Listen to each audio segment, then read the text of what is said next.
சம்பந்தமான போராட்டம் என்பது, மொழி போராட்டம் என்பது ஒரு பண்பாட்டு போராட்டம். அந்த பண்பாட்டு போராட்டம் என்பது தேசிய விடுதலை போராட்டம். ஆகவே இந்திய ஒழித்து தமிழை காக்க வேண்டிய போராட்டம் நமது போராட்டம் என்று தெளிவாக தந்தை பெரியார் பேசுகிறார். இவர்கள் சொல்லுகிறார்கள் தந்தை பெரியார் மொழி போராட்டத்தை, இந்திய எதிர்ப்பு போராட்டத்தை எந்த அரசியலும் எல்லாம் தனக்காக பயன்படுத்திக் கொண்டார் என்று.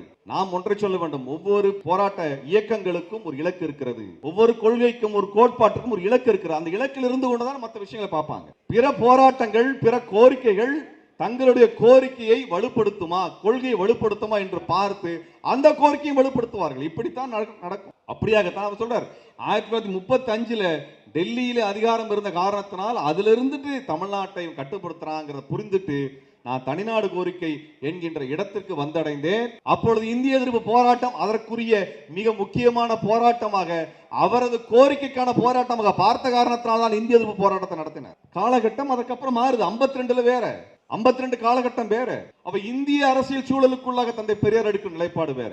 60களின் காலகட்டம் வேற. சீன போருக்கு பிறகு இந்தியாவினுடைய சூழல் வேறாக இருக்கிறது. அப்பொழுது எடுக்கின்ற காலகட்டம் கோரிக்கைகள் வேற. ஆனால் எந்த இடத்திலும் டெல்லி ஆதிக்கத்திலிருந்து விடுதலை பெற வேண்டும் என்பதிலே ஒரு அடி கூட தந்தை பெரியார் பின்வாங்கவில்லை. ஒரு இடத்துல கூட பின்வாங்கவில்லை. 38 அறிவித்ததிலிருந்து, 37, 38 அறிவித்ததிலிருந்து அவர் இறக்கின்ற கடைசி காலம் வரை தமிழன் தலை நிமிர்ந்து நிற்க வேண்டும் என்றால் டெல்லி ஆதிக்கத்தில் இருக்கக்கூடாது என்று தெளிவாக வரையறுத்து சொல்லிவிட்டு சென்றார். இலக்கியத்தால் ஒன்றுபட்டு உன்னை போன்ற மக்களே வரலாற்றை படைப்பார்கள்.